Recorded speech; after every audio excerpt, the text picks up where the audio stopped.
মমতা বন্দ্যোপাধ্যায়ের নেতৃত্বে এই প্রথম চালু হলো উচ্চ মাধ্যমিকের সেমিস্টার। এটা খুবই একটা বড় ঘটনা।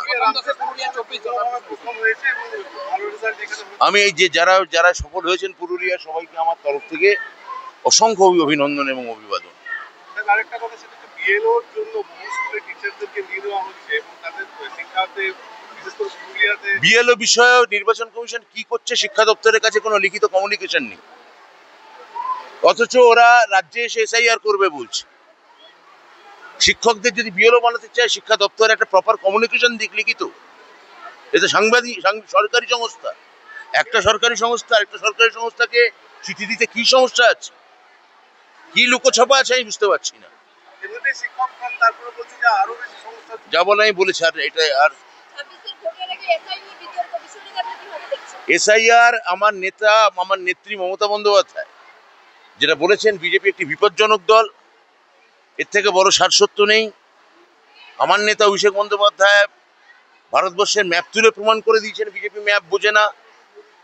এসআইআর যে আপনাদের বলি, মায়ানমার থেকে যদি রোহিঙ্গারা এখানে ঢোকে, আমার নেতা অভিষেক বন্দ্যোপাধ্যায় পরিষ্কার দেখিয়েছেন, তার মধ্যে ভুলে যাবেন না মায়ানমার মানে বার্মা থেকে ওই রাস্তা, কলকাতা আসার রাস্তা, পশ্চিমবঙ্গ, এই রাস্তা হচ্ছে আজাদিন ফৌজ আসার রাস্তা। সেই রাস্তাকে বিদ্রুপ করছে বিজেপি। আর আমি মনে করি যে অভিষেক বন্দ্যোপাধ্যায় যেটা বলেছেন যে ওই 4টে জেলায় কেন এসআই, ওই 4টে রাজ্যে কেন এসআইআর হবে না, খালি বাংলায় হবে ভোটের দিকে তাকিয়ে, এটা বিজেপির এই রাজনীতি ঠিক নয়।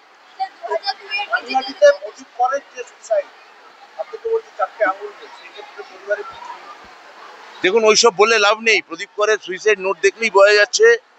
এবং আমার নেত্রী মমতা বন্দ্যোপাধ্যায় এবং নেতা অভিষেক বন্দ্যোপাধ্যায় যেভাবে এই এসআইআর নিয়ে গোটা রাজ্যে যেভাবে আতঙ্ক ছড়াচ্ছে বিজেপি, আমি মুখ্যমন্ত্রী মমতা বন্দ্যোপাধ্যায়ের প্রতিনিধি হয়ে বলবো, আমার নেতা অভিষেক বন্দ্যোপাধ্যায় যে কথা বলেছেন তার পুনরাবৃত্তি করব, যে সকল স্তরের তৃণমূল কর্মীরা বাংলার মানুষের সঙ্গে আছেন।